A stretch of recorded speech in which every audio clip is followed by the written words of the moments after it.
Bismillahirrahmanirrahim.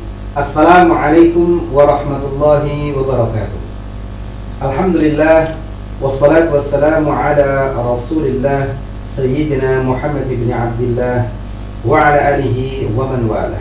Amma ba'du. Yang saya hormati Bapak Ibu Guru Pendidikan Agama Islam dan Budi Pekerti, anak-anakku sekalian, siswa-siswi SMA SMK Sederajat, dimanapun kalian berada, semoga Allah senantiasa menjaga dan merahmati kita semuanya. Pada video kali ini kita akan melanjutkan pembelajaran dari tema sebelumnya, yakni membentuk pribadi muslim yang taat, kompetitif, dan beretos kerja unggul. Tema ini sengaja saya pecah menjadi 3 video agar video pembelajaran kita tidak terlalu panjang dan membosankan. Maka video ini adalah video yang kedua dari tema ini. Jadi kita akan mengangkat tema terkait dengan kompetitif. Jadi bagaimana membentuk pribadi muslim yang kompetitif dalam berbuat kebaikan. Dalam video yang pertama saya sudah menjelaskan bahwa pendidikan agama Islam dan budi pekerti sesungguhnya terdiri dari 4 domain atau 4 ranah. Yang pertama adalah ranah Al-Quran dan hadis. Yang kedua ranah akidah dan akhlak. Yang ketiga ranah fikih. Yang keempat ranah sejarah kebudayaan Islam atau sejarah Islam.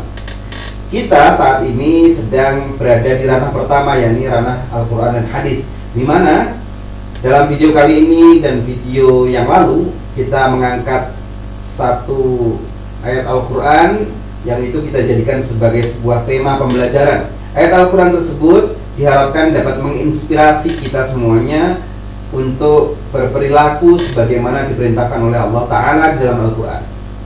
Pada video kali ini kita mengangkat tema kompetitif dalam berbuat kebaikan, di mana kita mengangkat salah satu dari ayat Al-Quran, yakni Quran Surat Al-Ma'idah ayat 48. Tema yang kedua itu. Baik, sebagaimana pada pembelajaran sebelumnya bahwa tema ini bertujuan untuk mengenalkan Al-Quran Surat Al-Ma'idah ayat 48, bagaimana cara membacanya, bagaimana artinya, kandungan ayatnya, sebab-sebab turunnya ayat ini, dan bagaimana seharusnya kita berperilaku sesuai dengan arahan Allah dalam ayat ini, yakni kompetitif dalam berbuat kebaikan. Baik, tanpa berpanjang kata, kita akan bersama-sama membaca Surat Al-Ma'idah ayat 48 yang mengangkat tema kompetitif atau kompetisi dalam kebaikan. Saya akan membacakan terlebih dahulu ayat ini. Ayat ini cukup panjang dan saya harapkan anak-anak sekalian untuk menyimaknya dan mengulang-ulangnya, karena ayat ini akan menjadi tagihan hafalan nanti di akhir semester. Saya akan membaca ayat ini secara perlahan-lahan agar anak-anak dapat mengikuti dan mengetahui bagaimana cara membaca ayat ini dengan baik dan benar. A'udzu billahi minasy syaithanir rajim. Bismillahirrahmanirrahim. وأنزلنا إليك الكتاب بالحق مصدقا لما بين يديه من الكتاب ومهيمنا عليه فاحكم بينهم بما أنزل الله ولا تتبع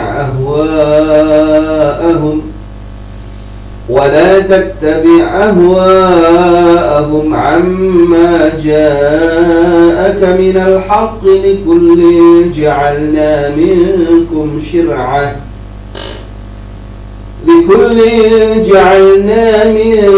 شرعة ومنهاجا ولو شاء الله لجعلكم أمة واحدة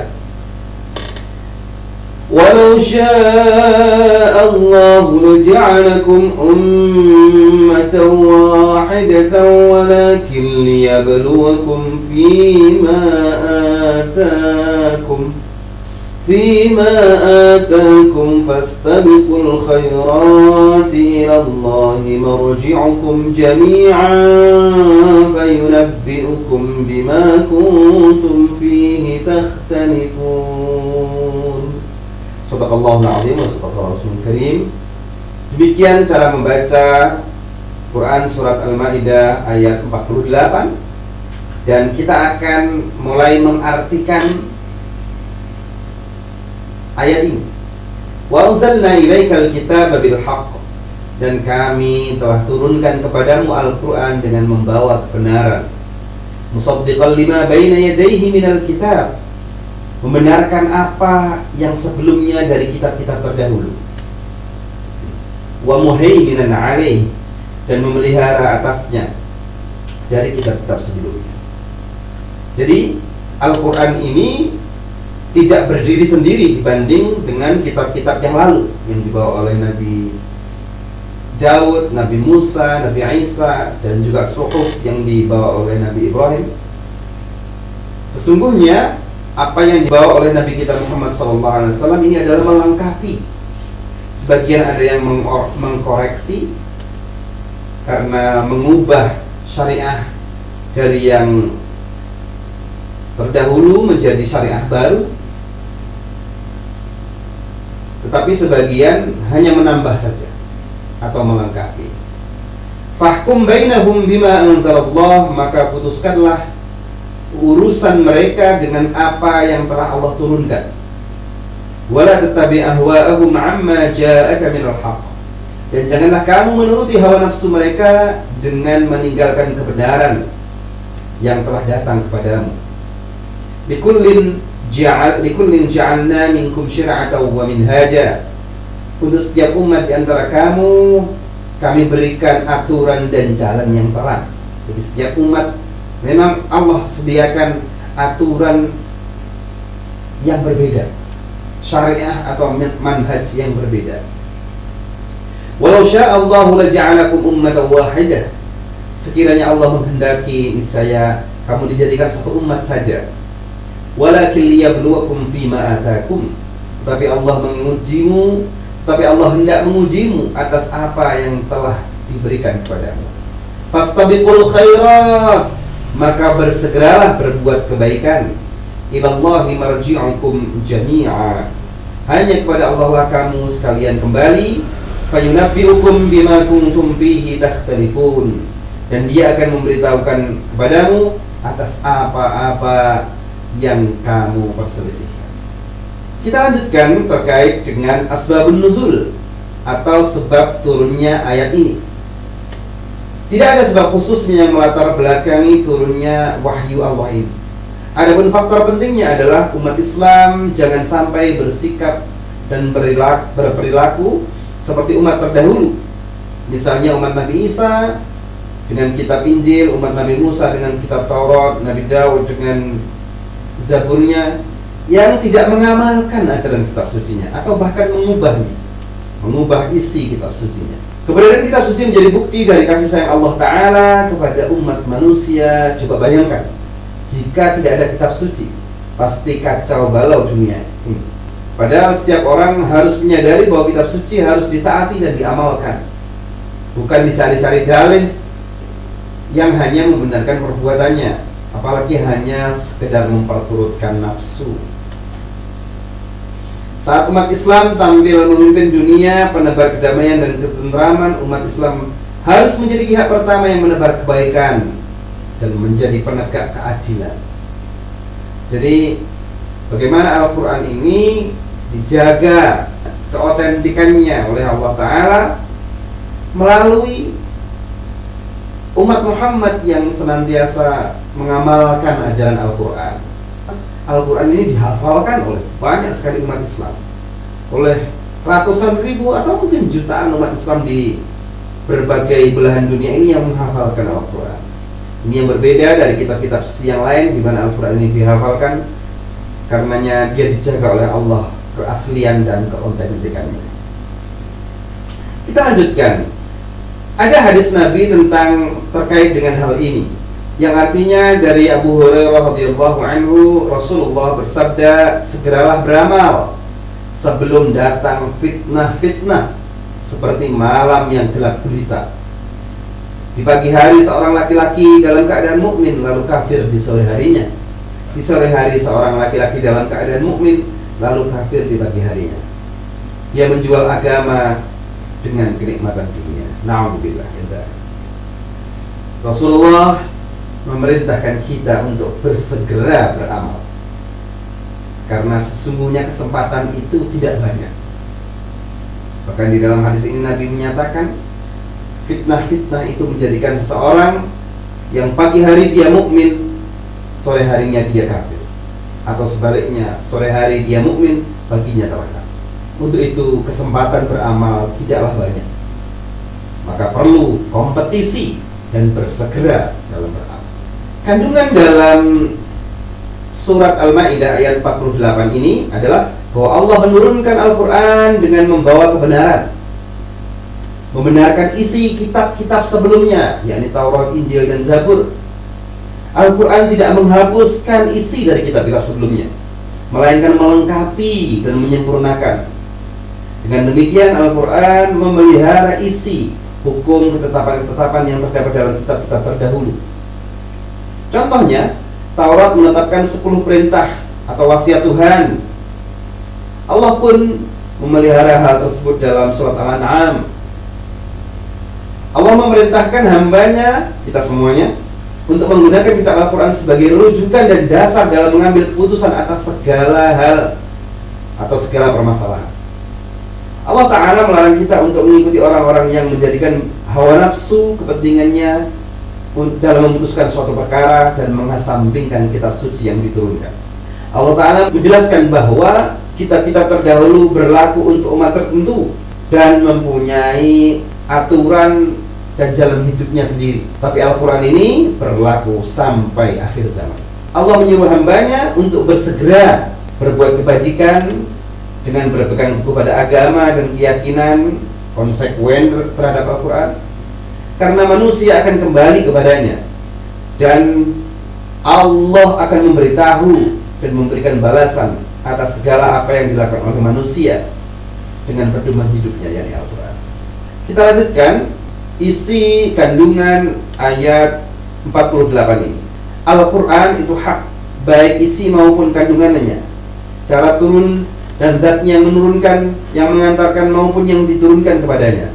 Allah menurunkan Al-Quran ini kepada makhluk terbaik, yakni Nabi Muhammad, melalui perantara malaikat terbaik, yakni malaikat Jibril. Al-Quran bukan hanya membenarkan isi kitab sebelum-sebelumnya, tetapi juga menjadi batu ujian atau tolak ukur kebenaran, saksi kebenaran dari kitab-kitab sebelumnya. Jadi Al-Quran lebih banyak membenarkan, meskipun dalam beberapa hal juga mengoreksi, dalam arti mengubah syariah ataupun aturan karena umatnya sudah berbeda. Setiap umat memiliki syariat sendiri yang merupakan sumber kebahagiaan di masanya, dan syariat yang dibawa oleh Nabi Muhammad membatalkan sebagian syariat yang lalu, meski masih ada bagian syariat yang tetap dipertahankan.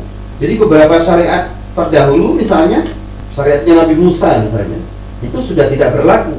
Misalnya taubat pada zamannya Nabi Musa itu dengan membunuh diri. Jadi kita harus bertaubat kepada Allah dan kemudian membunuh diri.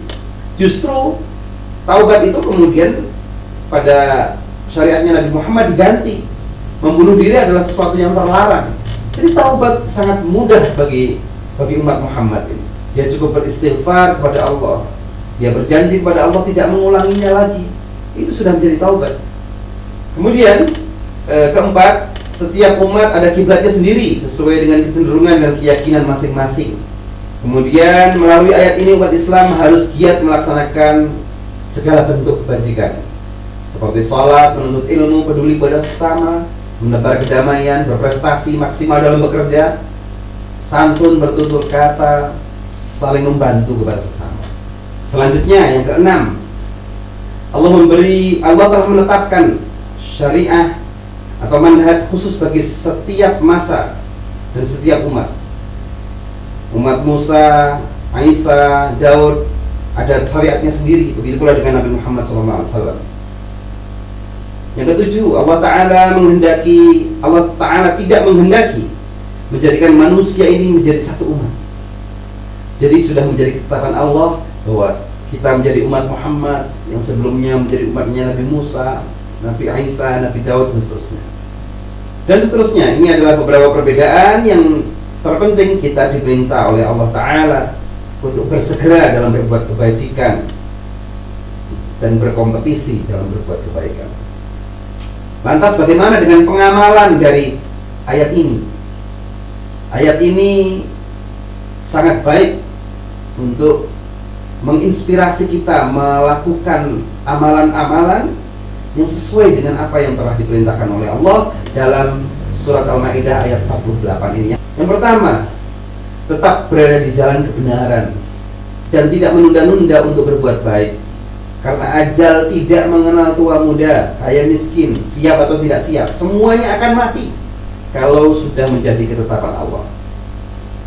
Hari ini pada masa pandemi ini kita melihat di masyarakat kita atau di WhatsApp grup misalnya, berita meninggal dunia luar biasa banyak sekali. Di antara mereka mungkin ada yang sakit sudah lama, di antara mereka mungkin ada yang kita tidak tahu, bahkan kita tidak mendengar dia sakit, tiba-tiba meninggal. Untuk itu mari kita bersegera untuk berbuat kebaikan. Yang kedua, mengupayakan kemaslahatan umat Islam secara profesional sesuai dengan keahliannya. Yang ketiga, berlomba-lomba untuk berbuat baik kepada siapa saja sepanjang tidak mengganggu akidah. Kepada siapa saja tanpa terkecuali. Berbuat baik kepada muslim, non-muslim, atau kepada hewan apapun, kepada tumbuhan apapun. Jadi kita harus berbuat baik kepada siapapun, kepada apapun, tanpa terkecuali. Kemudian yang keempat, menjadi penyuluh, bukan hanya pintar memvonis. Yang kelima, menjadi model atau teladan sebagai uswah, bukan sebagai pengecam. Mari kita melayakkan diri untuk menjadi contoh atau menjadi uswah hasanah bagi orang-orang di sekitar kita. Yang keenam, menjadi bagian dari solusi, bukan dari masalah.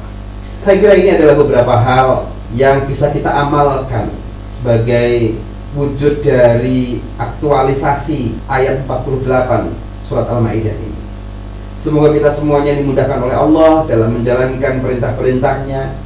Semoga kita semuanya termasuk di antara hamba-hamba yang mendapatkan petunjuk, mendapatkan ma'unah dan hidayah untuk dapat mengejawantahkan atau mengaktualisasikan perintah-perintah Allah dalam Al-Quran. Salah satunya yaitu perintah untuk berkompetisi dalam kebaikan ini. Saya kira ini yang bisa saya sampaikan dalam video yang kedua ini. Selanjutnya nanti penugasan akan saya berikan lewat Google Classroom. Kita tutup dengan hamdalah. Alhamdulillahirabbil alamin. Mohon maaf atas segala kekurangan dan kesalahan kata. Saya akhiri billahi taufiq wal hidayah wa ridha wal inayah. Wassalamualaikum warahmatullahi wabarakatuh.